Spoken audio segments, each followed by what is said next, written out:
Hi friends, special डिशमध्ये आज आपण साखरेचा बुरा वापरून बेसनाचे लाडू कशा पद्धतीने तयार करायचे याची रेसिपी पाहणार आहोत। चला तर मग व्हिडिओला सुरुवात करूयात।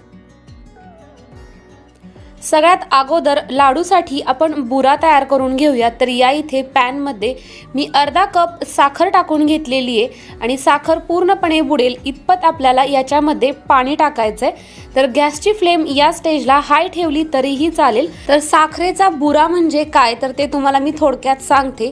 तर साखर पूर्णपणे वितळवून घ्यायची आणि परत त्याच साखरेपासून दुसरी साखर तयार करायची, त्यालाच साखरेचा बुरा असं म्हणतात। हाय फ्लेमवरती साधारण 2 ते 3 मिनिट झालेले आहेत आणि आपली साखर पूर्णपणे वितळलेली आहे। या स्टेजला याच्यामध्ये आपण टाकत आहोत अर्धा चमचा साजूक तूप। तूप टाकल्यानंतर सुद्धा 1 ते 2 मिनिट आपल्याला हे कंटिन्युअसली हलवत राहायचंय। तर तुम्ही बघू शकता आपला जो पाक आहे तो अशा पद्धतीचा तयार झालेला आहे। तर या स्टेजला मी गॅस बंद केलेला आहे आणि आता गॅस बंद केल्यानंतर हे आपल्याला कंटिन्युअसली हलवत राहायचंय। तर तुम्ही बघू शकता अशा पद्धतीची अगदी झटकीपट म्हणजे 1 ते 2 मिनिटांमध्ये याची अशा पद्धतीची साखर तयार होते। फक्त हे आपल्याला कंटिन्यू हलवत राहायचं, नाहीतर याच्यामध्ये थोड्याशा जास्त मोठ्या प्रमाणात गुठळ्या तयार होतात। तर या इथे तुम्ही बघू शकता अगदी झटपट असा आपला साखरेचा बुरा किंवा बुरा साखर तयार झालेली आहे। लाडूसाठी आपण जे बेसन पीठ भाजणार आहोत तर ते बेसन पीठ भाजण्यासाठी आपण तुपाचा वापर करत आहोत। तर या इथे मी संपूर्ण रेसिपीसाठी अर्धा कप तूप घेतलेला आहे, पण हे तूप आपण सगळं एकदम वापरणार नाही, तर थोडं थोडं करून हे तूप आपल्याला वापरायचे। तर या इथे मी साधारण 7 ते 8 चमचे तूप टाकून घेतलेले आणि त्याच्यामध्ये 2 कप बेसन पीठ। तर हे जे बेसन पीठ आहे ते घरगुती डाळीचं तयार केलेलं थोडंसं जाडसर अशा पद्धतीचं आहे। बेसनाचे लाडू तयार करण्यासाठी एकदम बारीक असं बेसन पीठ वापरत नाहीत, तर थोडंसं जाडं भरडं अशाच पद्धतीचं बेसन पीठ वापरतात। हे बेसन पीठ आता आपण छान मस्त याचा रंग चेंज होईपर्यंत आणि खमंग असं भाजून घेणार आहोत। त्याचबरोबर जे आपण तूप घेतलेलं आहे ते तूप सुद्धा आपल्याला थोड्या थोड्या वेळाच्या अंतरानं या बेसन पिठामध्ये टाकून घ्यायचंय। या संपूर्ण रेसिपीसाठी मला जे काही साहित्य लागलेलं आहे त्या संपूर्ण साहित्याची लिस्ट मी डिस्क्रिप्शन बॉक्समध्ये देईल। तर अर्धा कप घेतलेलं जे तूप आहे ते आपल्याला एवढं सगळं तूप लागणार नाही, फक्त आपण ते अर्धा कपाच्या मेजरमेंटमध्ये घेतलेलं आहे। तुपाची आपल्याला जशी आवश्यकता वाटेल तशा पद्धतीने आपण याच्यामध्ये ते ॲड करत राहायचंय। बेसनाचे लाडू करताना बऱ्याचशा जणांचा हा प्रॉब्लेम होतो की त्यांचे जे लाडू आहेत किंवा लाडूचं जे मिश्रण आहे ते थोडंसं जास्त सैलसर अशा पद्धतीचं होतं। तर अशा वेळेस काय करावं, जर तुमचं मिश्रण थोडंसं कमी प्रमाणात सैलसर झालं असेल तर तुम्ही ते थोडा वेळ फ्रीजमध्ये ठेवू शकता।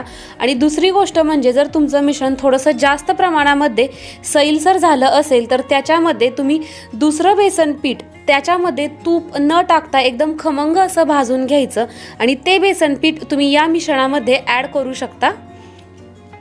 तर बेसनाचे लाडू तयार करताना जर तुम्हाला आवश्यकता वाटली तर या दोन्हीपैकी कोणत्याही ट्रिकचा वापर तुम्ही करू शकता।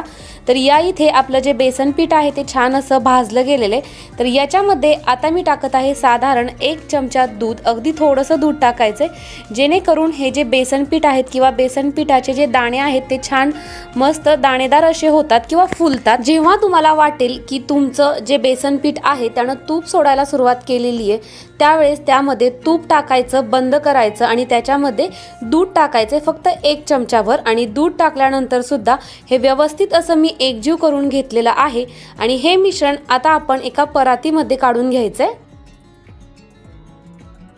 परातीमध्ये काढल्यानंतर हे मिश्रण आपल्याला पूर्णपणे रूम टेम्परेचरवरचं करून घ्यायचे। थोडं जरी हे मिश्रण गरम राहिलं आणि याच्यामध्ये तुम्ही साखर वापरली असेल किंवा मी ज्या पद्धतीनं बुरा साखर वापरली आहे ती जरी वापरली आणि हे मिश्रण गरम असेल तर ती जी साखर आहे ती त्याच्यामध्ये वितळू शकते आणि तुमचं मिश्रण पातळ होऊ शकतं। तर मगाशी आपण जी बुरा साखर तयार केलेली होती ती मिक्सरला मी अगदी 1 ते 2 सेकंदासाठी फिरवून घेतलेली आहे आणि अशा पद्धतीची तयार करून घेतलेली आहे। बेसन पिठाच्या लाडूचं मिश्रण थंड झाल्यानंतर याच्यामध्ये मी टाकत आहे विलायचीची पूड। तर ही मी साखर आणि विलायची दोन्ही मिक्स करून बारीक केलेलं होतं, तर ती पूड टाकून घेतलेली आहे। व्यवस्थितपणे आपण ही विलायचीची पूड या पिठामध्ये एकजीव करून घेऊयात। त्याचबरोबर काजू, बदाम आणि पिस्ता यांचे एकदम बारीकसर असे करून घेतलेले काप आणि याच्यानंतर ही बुरा साखर। तर ही बुरा साखर सुरुवातीला मी पाव कप टाकलेली आहे आणि नंतर आणखीन थोडीशी टाकणार आहे। तर याचं जे व्यवस्थितपणे मेजरमेंट आहे ते तुम्हाला डिस्क्रिप्शन बॉक्समध्ये मिळेल। तर हे सगळे इन्ग्रेडियंट आपण व्यवस्थितपणे एकजीव करून घेऊयात।